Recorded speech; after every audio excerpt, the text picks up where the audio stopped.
weight loss just feel really, really hard and like your brain's going to explode because you just can't figure out how to make it work for you? Well, I lost 120 pounds using nothing but habits and a little bit of nutrition. So today we're going to talk about the habits that you need to put in place in order to lose weight, feel better, make it not such a life suck.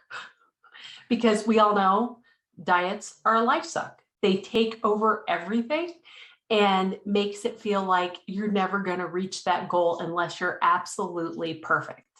Today, let's take perfection off the table and get started on a simply healthy lifestyle that doesn't suck. It actually feels pretty good. All right, if you go back and look at a couple of other videos I've done, healthy lifestyle habits to adopt, those habits really aren't that much different than the habits you need for weight loss. The printable health trackers, man, they come right in there. They become your life source in order to change habits that you have now so that you can lose weight. Really, there are 4 habits that you need to focus on initially, but don't try to eat the entire elephant, as I like to say. Take them one small chunk at a time. If you're struggling, it doesn't require perfection. It requires progress, and keep working at it until it works for you. The first one is really tracking what you eat without judgment.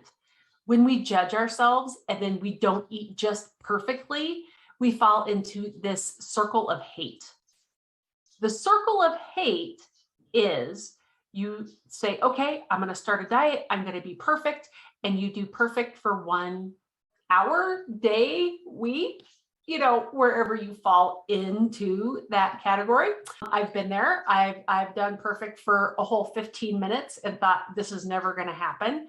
But it's because you are working on perfection. Humans are not perfect. But if you work on progress and making little changes, it helps you get to that goal.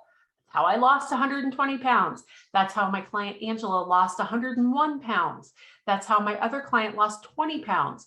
It's all about those small steps that you can do to change little things. So focusing on tracking what you eat actually brings awareness to what you're doing.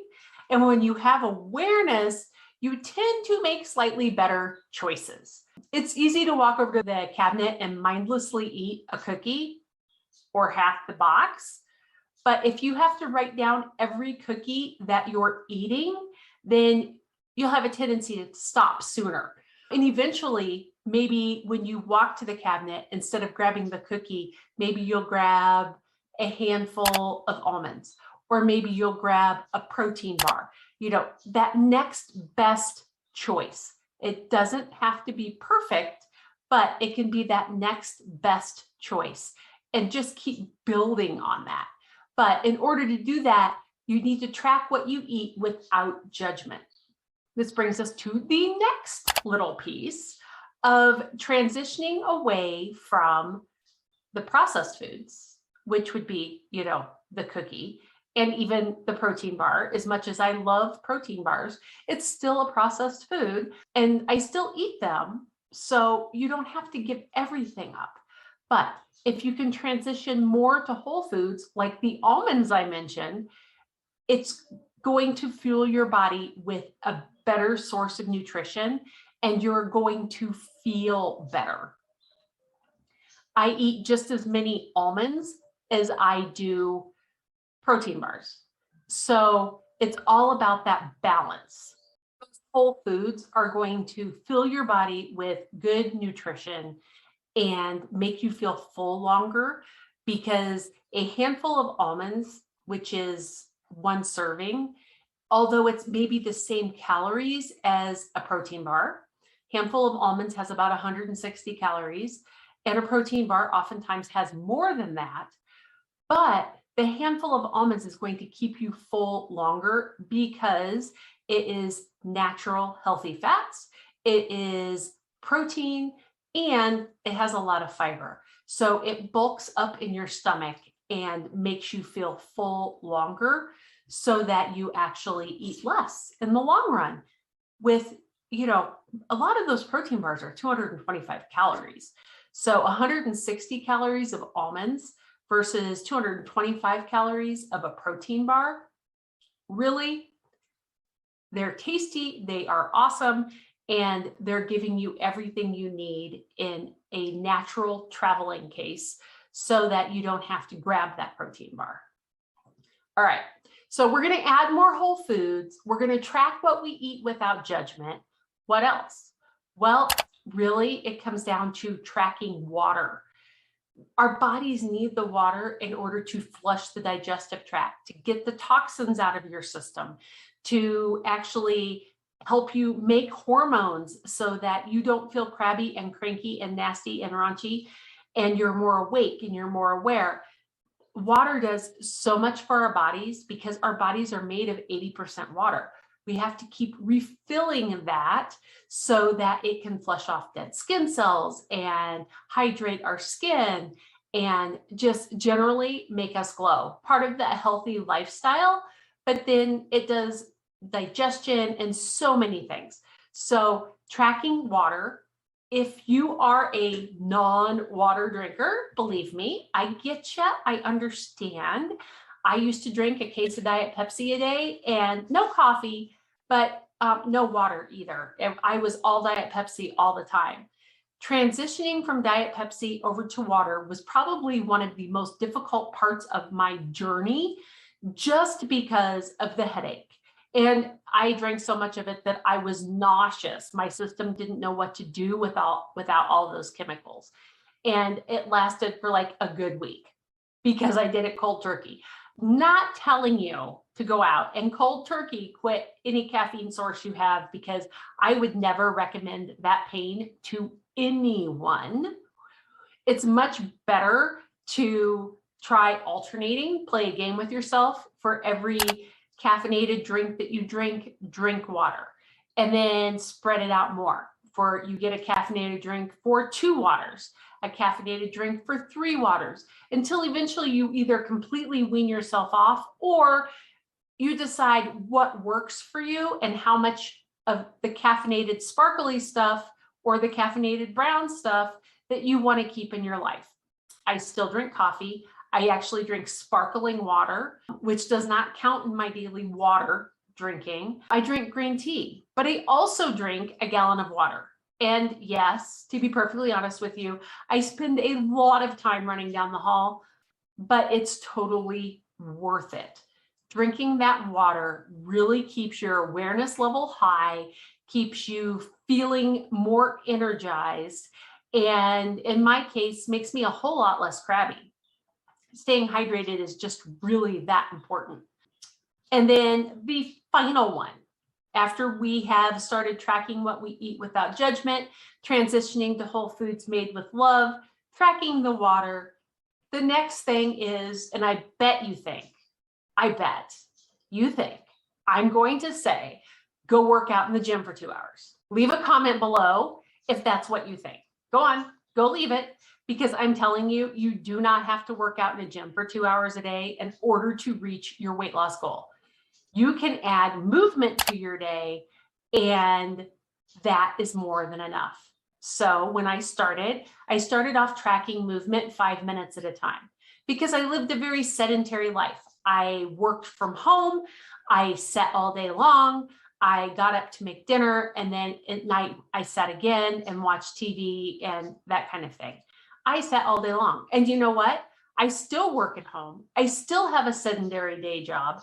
I still do a whole lot of videos and coaching and all of that, which all has me sitting down, but I'm still maintaining a weight loss. And I still do my 5 minutes of movement, and I've thrown in some longer chunks. So I have 3 workout days where I work out for 30 minutes. And then on an average day, I walk. I get somewhere between 6,000 and 12,000 steps, depending on the day and how much I have going on.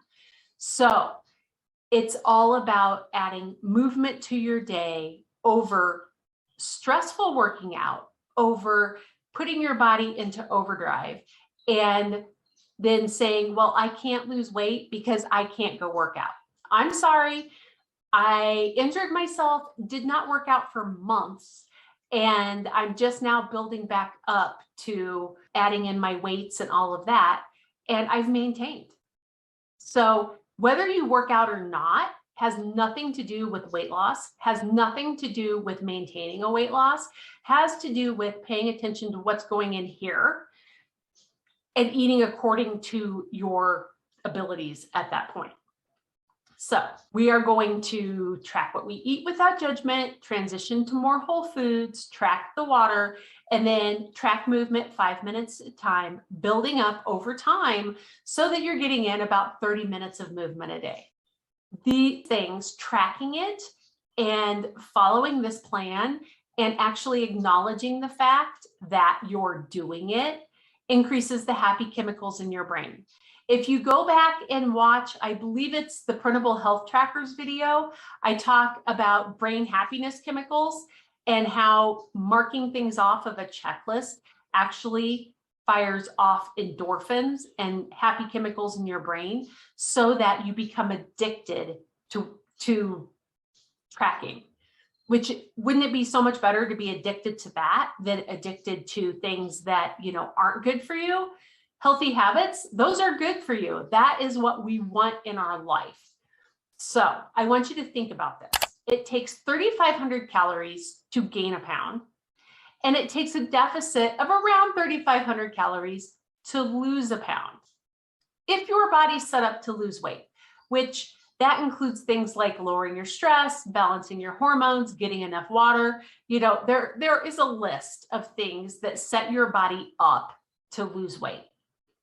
But in the grand scheme of things, if you ate 250 calories less, remember we were talking about that protein bar that was 225 calories. So deducting something like that out of your day, but then you burned an extra 250 calories, you would lose 1 pound a week. So for many, getting up and adding in 6 different 5 minutes of movement would come very close to burning that extra 250 calories. So depending on your current weight, you could easily burn 250 calories by adding 6 5-minute walks to your day, which would be a total of 30 minutes. The benefits of movement don't have to be achieved in the gym. I promise you this. You don't have to go to the gym. It can be done in 5 minutes chunks. It can be done playing with your kids. If your kids are older, it can be done yelling at your teenagers as long as you're moving to do it. It can be done walking the dog. It can be done bringing groceries in. It can be done dancing in your living room. There are so many things that you can do to add in that 5 minutes of movement. And it does nothing but benefit your body and your mind and set you up for that healthy lifestyle.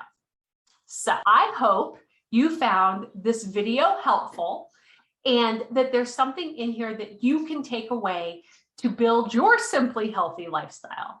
If you saw something in here you like, then hit the little subscribe button down below and the bell, and it will tell you when I produce another video. I am so glad that you're here. I want to send you off with love and hugs and the reminder that you can do anything for 5 minutes.